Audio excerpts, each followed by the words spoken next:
یا ایھا الذین آمنوا توبوا الی اللہ توبۃ نصوحا، اہل ایمان رجوع کرو اللہ کی جناب میں، لوٹو پلٹو توبہ کرو، اور وہ توبہ بھی نہایت خالص توبہ۔ یہ توبہ حضرت علی رضی اللہ تعالیٰ عنہ نے ایک مرتبہ دیکھا ایک شخص کو، وہ گردان کر رہا ہے توبہ کی تیزی تیزی سے، فرمایا یہ تو توبۃ المکذبین ہے، جھٹلانے والوں کی توبہ ہے یہ۔ وہ گھبرایا، تو پھر آپ نے فرمایا توبہ وہ ہوتی ہے جس کے ساتھ وہ ساری کیفیات ہو، شدید ترین پشیمانی ہو کہ میں کیا کر بیٹھا ہوں، پھر یہ کہ آئندہ کے لیے عزم مصمم ہو کہ ہرگز دوبارہ یہ کام میں نہیں کروں گا، اور نہایت گڑ گڑا کر اللہ سے اس کی دعا جو ہے اس کی معافی طلب کی جائے۔ یہ قلب کی گہرائیوں سے جب تک یہ توبہ نہیں نکلے گی یہ توبہ نہیں ہے۔ تو توبۃ النصوح، یہ نصح کا لفظ جو آتا ہے عربی زبان میں، یہ ہے کسی شے کے خالص ہونے، کوئی اس میں ملاوٹ نہ ہو۔ توبۃ النصوح، یہ توبۃ النصوحہ، خالص توبہ کرو، دل کے ایک گہرائیوں سے توبہ کرو،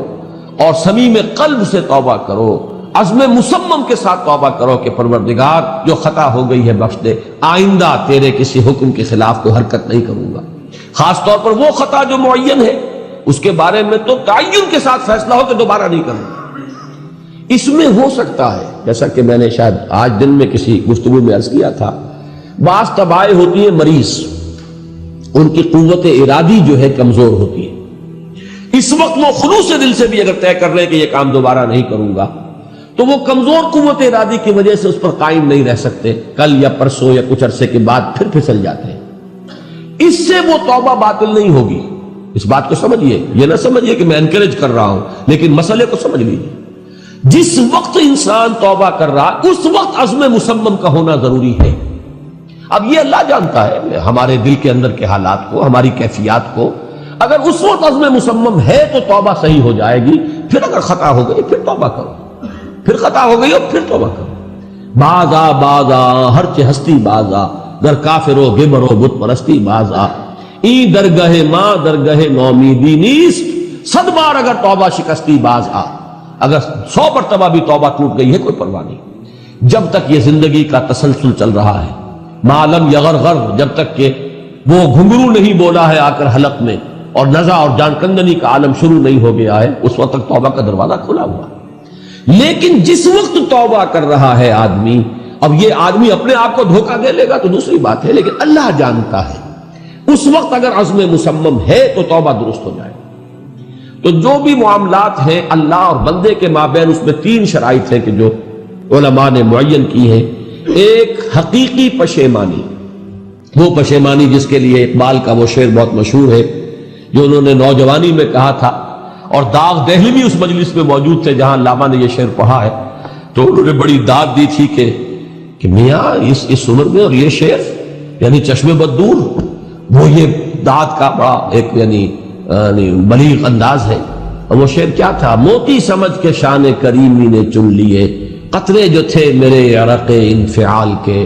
شرمندگی کے احساس سے پیشانی کے اوپر اگر پسینہ آ گیا ہے، شرمندگی ہے اللہ میں یہ کیا کر بیٹھا، اللہ مجھ سے کیا ہو گیا، تو یہ شرمندگی سے اگر عرق آلود ہو گئی ہے پیشانی، تو اللہ کو یہ اتنی محبوب ہے کہ موتی سمجھ کے شان کریمی نے چن لیے، قطرے جو تھے میرے عرق انفعال کے۔ حدیث میں یہ مضمون آیا ہے، اللہ کو کتنی خوشی ہوتی ہے اپنے بندے کے توبہ سے۔ بائبل کی ایک سٹوری جو ہے دی پروڈیگل سن، جو آپ کو یاد ہوگی کہ ایک شخص کے کئی بیٹے تھے، اکثر جو تھے سارے بڑے فرما بردار، بڑے عمدار، سعادت مند، کام کرنے والے، ایک تھا نٹکھٹ قسم کا شریر، وہ اپنی دولت بھی بٹوا کے لے گیا، اور پھر وہ بہت سال کے بعد آیا ہے تو سخت یعنی فقیری کے اور قلاشی کے عالم میں باپ نے واقعی سب سے توجہ ہٹا کر اپنی ساری محبت کا مرکز پھر اس بچے کو بنا لیا، اپنے بیٹے کو۔ تو وہ سعادت مند بیٹے تھے، انہوں نے کہا کہ یہ کیا کیا آپ نے، یہ ایسا اور یہ ایسا اور یہ ایسا، اس نے یہ کیا، اور آج آپ پھر اس کے لیے وہی آپ کی محبت جو ہے وہ یہاں پھر اس کے جو ہے شامل حال ہو گئی ہے۔ انہوں نے کہا کہ تم دیکھتے نہیں کہ اگر کوئی چرواہا ہو اور اس کی اگر 100 بھیڑیں اور بکریاں ہیں، تو اگر کوئی بھیڑیا کسی ایک بکری کو اٹھا کر لے جائے تو وہ 99 کو چھوڑ کر اس کے پیچھے بھاگتا ہے اس کو بچانے کے لیے۔ جو میرے ہیں وہ تو ہے ہی ہے،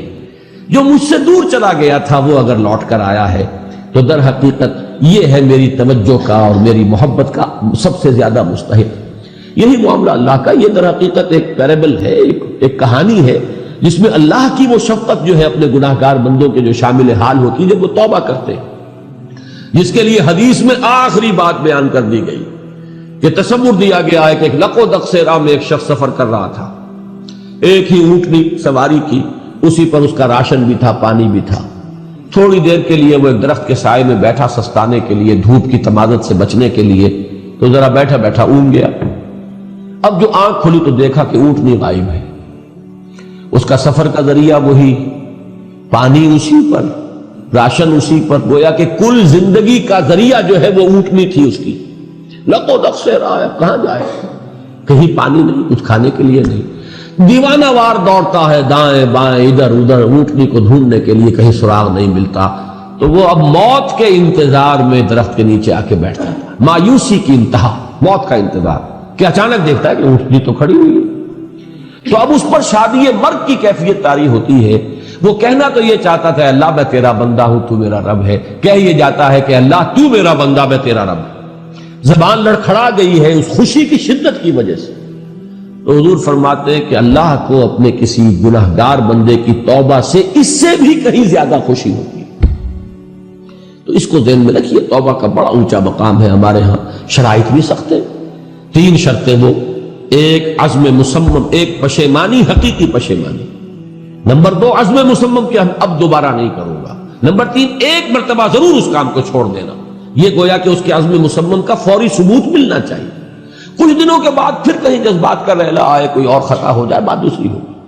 اور جو حقوق العباد کا معاملہ, اس میں 4تھی شرط اور ہے, اس لیے کہ حقوق العباد کی کوتاہی جو ہے اللہ تعالیٰ معاف نہیں فرمائیں گے. وہ تو وہی بندہ ہے جس کی آپ نے حق تلفی کی ہے,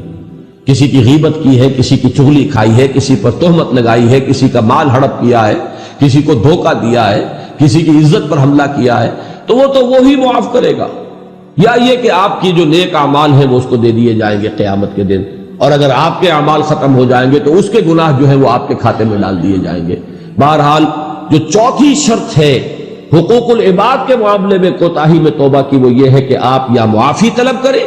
یا تلافی کریں اس شخص کی جس کے حقوق کو آپ نے تلف کیا.